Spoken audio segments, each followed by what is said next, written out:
Everybody, Craig O'Boyle with the O'Boyle Real Estate Group. I am doing an interview with some longtime clients of mine who bought their home back in 2013 with me in downtown Colorado Springs, Jason and Darlene Hanson. And we are going to talk about what they have done in improvements to their house with regards to adding what's called an ADU, or an accessory dwelling unit. That's the correct terminology, right, Jason? Yeah. So Jason and Darlene, you guys, I don't know if you know this, or maybe you do know it, but you may not remember the details. It looks like you purchased your house.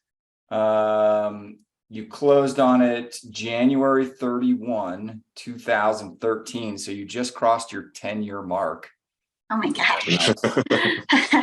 You bought that house for $207,500, and obviously I haven't comped it, but that was good timing. Let's just say value is worth a lot more. But you have done so much to the house. I know I was by just the other day, and what's in your background, you were telling me just all the internal remodeling you've done. But I want to focus specifically on the ADU, which is for income potential. And let you talk about the process and the philosophy and just how you went about it. So go ahead. We kind of, what got us started, we just got inspired by a couple friends, one down the road, who had a full house rental. And I had never even really thought about or heard about Airbnb. And he was telling me just how much he was making on it and renting it out for over what he would rent it out for long term. And then another friend, Russell Fisterwald, who you know, bought a property in Old Colorado City with two like tiny cottages on it and lives in one and rented out the other. And so I talked to him all the time about it, and just I didn't know how it wasn't really a thought for something I could do, just because I didn't know we had the space here or anything. So that kind of got the ball rolling. And then once I was in that drafting job, I started looking at doing it a little bit more seriously. I was actually going to pay my cousin to do the whole thing after I drew it and everything, because I was working full time. And then I left that job. So I decided to just do the project with him. And yeah, I always wanted to build a tiny house and didn't think I'd have the opportunity to do it, but we ended up being in an R2 lot that you sold us. So that kind of, we lucked out there. That's one thing. And R2 is a zoning that allows for 2-family residential on one lot. Yeah. Okay. And we knew we had a big lot, so we just went to the zoning department and they confirmed that, yeah, it's an R2 and you have enough lot space to put a cottage. So we continued after that. Now, did they walk you through the process, or did you have to do a lot of the legwork and research on your own?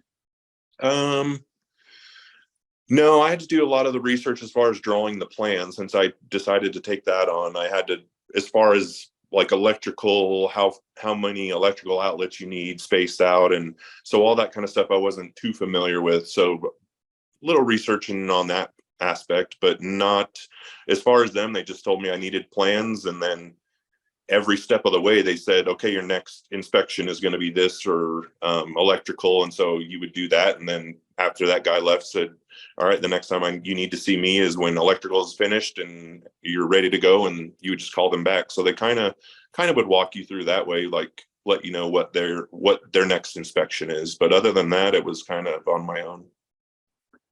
Now, when you guys were discussing doing this, what was the goal behind it? So at that time when Jason did leave his job, I was actually working part-time while he was working full-time. And so it was more something to supplement kind of for his income. And I did go up to full-time. And to be honest, I wasn't really open to it. But working at the hospital, I worked with a lot of travel nurses who introduced me to Airbnb, and that us being so close to the hospital, as well as Colorado Springs, who knew is like a destination spot, kind of urged me to do it. And I think Airbnb at that time was kind of catching on in its infancy. And so we did a lot of research here and there too. It wasn't just like we decided to do this and then started researching. It was kind of like, let's read reviews and kind of see what areas are popular, and talking to other, like I know another lady that actually owns like 8 houses down here that she Airbnbs them all. She does all the cleaning. It's crazy. She's got to be full-time just cleaning houses. But I talked to her and she was like, yeah, I mean, if you're in this area, like down here, you'll be set. Just it's all location with Airbnb, or a lot of it is anyway.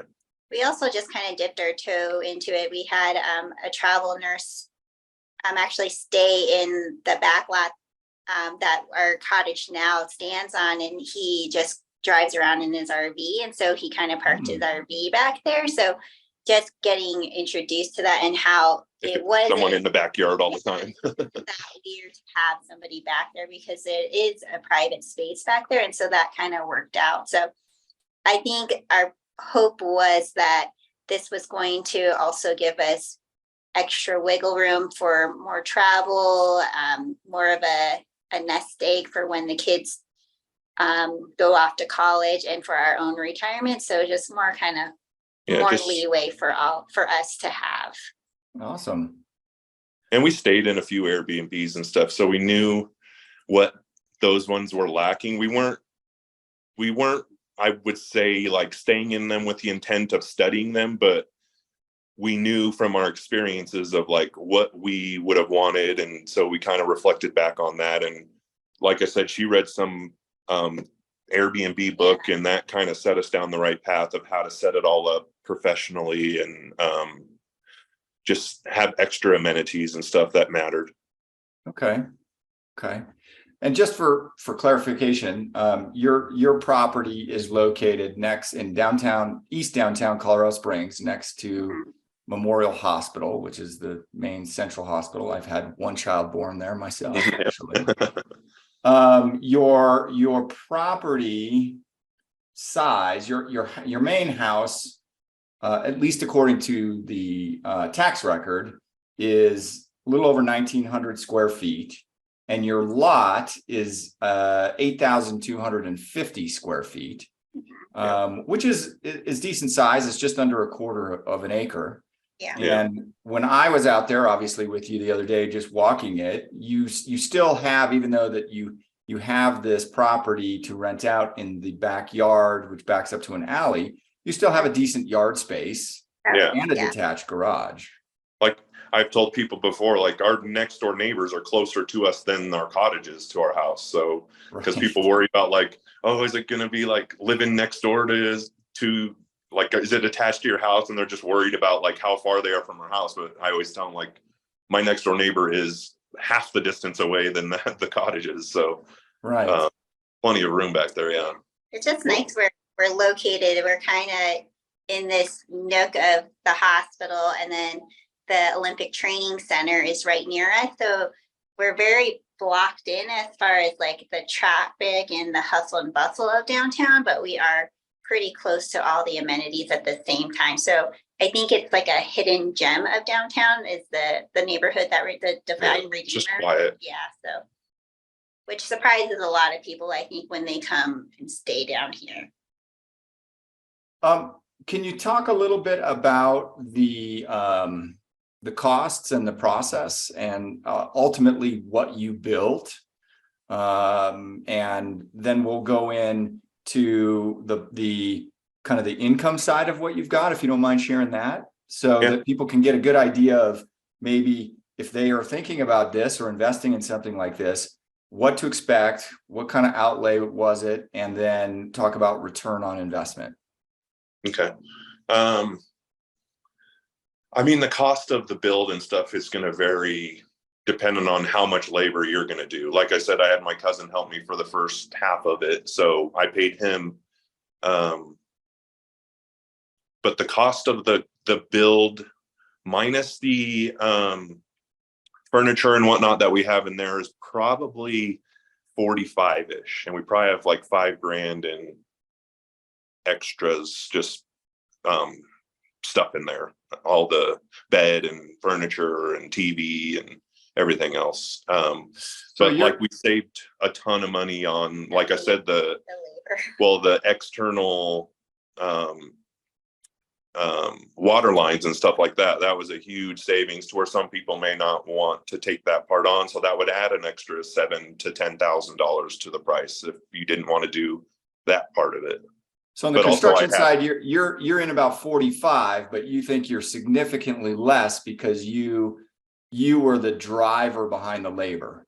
Yeah. Yourself. I mean, I paid for electrical and plumbing but I think electrical was $2,500 with everything included, like that was out the door. And then plumbing was probably not even that, like $1,800, I believe. It's been a while, but it wasn't anything extravagant. But like I said, I did the external plumbing and that saves a ton of money. Yeah. So Jason did a lot of the build. It was basically a 2-man job between him and his cousin, who is a general contractor. So he was able to help out a lot, but a lot of the manual labor was Jason. And I think that's what pretty much saved a lot on our cost. Yeah. Like he dug that 6-foot trench from our house to the cottage and helped dig the foundation. Like he definitely is a part of the cottage. So I think that was what definitely had helped drive the project, as well as kept the costs down for sure. Yeah. And we were doing lots of, like, I would go buy the bulk wood on the side at Lowe's. That was like, you get the bundles of 50% of them are like twisted and stuff. And I would just work through it and get good wood out of there to do like my trims and stuff like that. And so saving money here and there on that, because you'd get 50% off on that wood or more. So I bought, like, the deck out there is all built out of call wood, they call it. So there's lots of ways to save money in that aspect. And like I said, the kitchen was given to me, so we saved money there. Now, to finance that, did you use savings, or did you get any kind of financing to build it? No, we borrowed from her parents. So my parents financed a little bit, but we paid them back as we went. So nice. That was very helpful. Nice. And ultimately, all said and done, the finished product, describe it. It's 16 by 20, 320 square foot, a single pitch roof, which I faced it to the south. So eventually I can make it a fully off grid, with solar panels on top. Oh, nice. Steel roof to last 100+ years. The outside of it is called Shishugibon. It's a burned wood. Other than that, it's got a covered front porch with some chickens out front for some entertainment.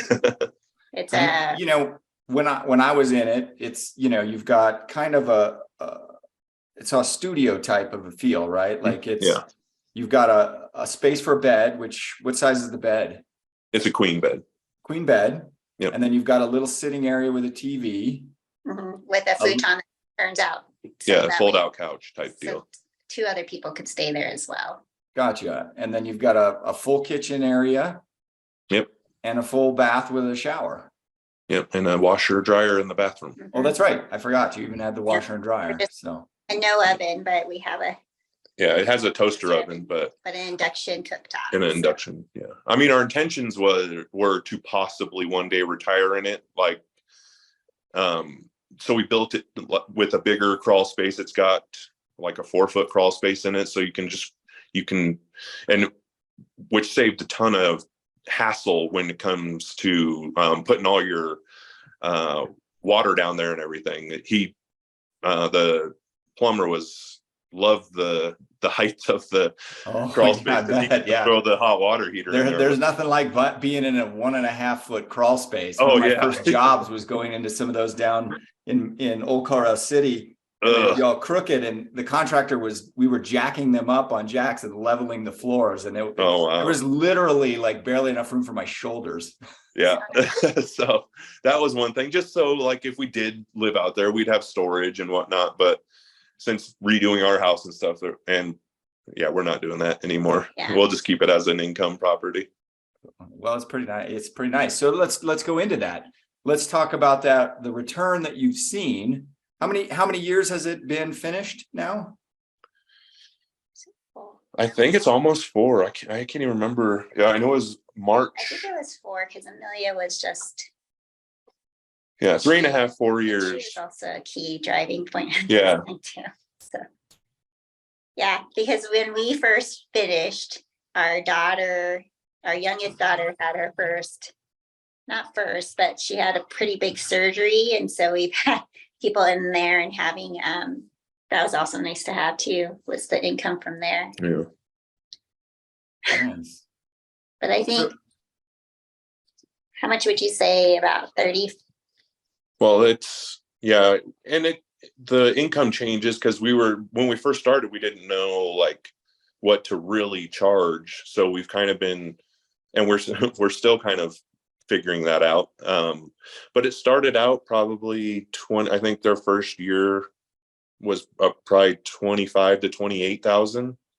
So over 50% of your cost was recouped on the investment in the first year. Yeah. That's hard to do in a lot of, I mean, if you put 45,000 in the stock market and got a 50% return in year one, you'd that be a genius. investment, you did pretty well. Yeah, no, and I always crunched the numbers and that's what got me motivated to do it. Like I'd see what all my friends were, I would always go do the math and like, man, they are making like 4 to 5 times what they would make on a long-term rental in their same spot. So it was always just like, that was always in the back of my head. Every time I saw them, I'd be like, they're making so much money on these things. So you're making on 300 square foot, you're renting it how much per night? Well, now our last year, I think, was 38, just under 38,000. So almost what the cost of it in one year now. Correct. Yeah. Okay. All right. And that's, so what per night, how much is it full? And I know that changes. We're seasonal, of course, but what would you say is the average full and cost per night? Like right now, wintertime, we're doing like 115 on the weekends and like 110 on the weekdays.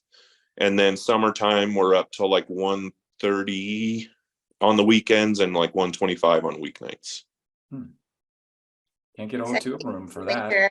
Their capacity. But in the summer, like, I mean, years passed and it's starting to pick up now. But the reason why we'd keep having to raise our prices, we would be booked up, I mean, 2 or 3 months out of the summer. Like there would be no openings. As soon as the summer would open up, I mean, we would get 2 or 3 bookings a day just until it filled up.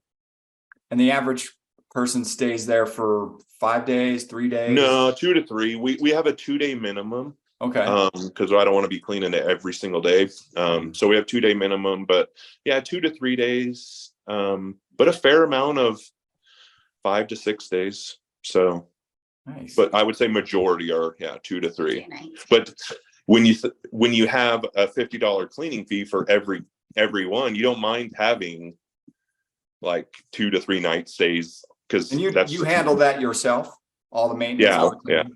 Yeah. Okay. Just because we're picky about it, and I just don't trust any companies to take the care and stuff like. Well, and you're more profitable. You keep all the money. So okay. Well, this is awesome stuff. You guys have really turned your home, which is at some level not generally an income producing asset, into basically a full-time career for a lot of people, right? And it's, I mean, if you chose to, you could have that and not at some level, one of you do anything but that and probably do just as well. So that's amazing. I think this is great information for people. I love to be able to share stories like this with my clients. So I don't think I have any more questions to throw at you right now, but is there any last words that you want to add? I appreciate you jumping on here with me, and I'm going to share the heck out of this. I'll also share your links to your thing in case anybody wants to book it, of course. So Yeah. No, it's just been a fun, like, and I knew this, or I had envisions of like just meeting a lot of people and seeing where they're from and experiencing Colorado through them, kind of, since we have like that guest book and stuff. So that's been a big positive. It's kind of like, since people are always on vacation at your home, you get to kind of talk to them, and they're typically in a joyful mood and see what they're seeing in Colorado. But to be honest with you, there's a lot of people that just read our guest book, because we have an online one too, that we have our recommendations, and we have people just come in and say, we just came with no idea what to do, so we just went and did as much stuff on your guest book as we could do and had an awesome time. So just stuff like that is rewarding too. It's not just like about the money, it's just cool meeting new people, and especially when they're on in a lot of vacation. areas, for sure. And Yeah, obviously yeah. your guests are pretty happy, I'm sure. Yeah. I would also say that with having an ADU, especially so close to us and so far, the convenience of doing the ADU is a no-brainer. I mean, that space used to just be a garden before, and then we brought the garden to the backyard, and then it just stood empty. So to turn it into something that is so convenient, and to have not so much a passive income, but an active income, as far as for Jason to manage now that both our kids are in school, it's just too convenient to not do. And it's not weird anymore as far as having people back there, because really they do their own thing. They'll reach out if they need to. And like I said, it was an empty lot. Now it's doing something instead of just being Taking up space, empty space. just like not doing anything. So It's just like having another neighbor at the end of the day, right? Yeah. Exactly. Yeah. Well, congrats, guys, and thanks for sharing your story. I appreciate it. And we'll share your info out, and anybody that's got questions about how to find one of these and make it their own, give us a call over at O'Boyle Real Estate Group. There you go. Obviously, our number is 719-576-7373. We operate out of Colorado Springs, Colorado, and we'd love to help you. So thanks, guys, for joining me. No problem. Thank you, Craig.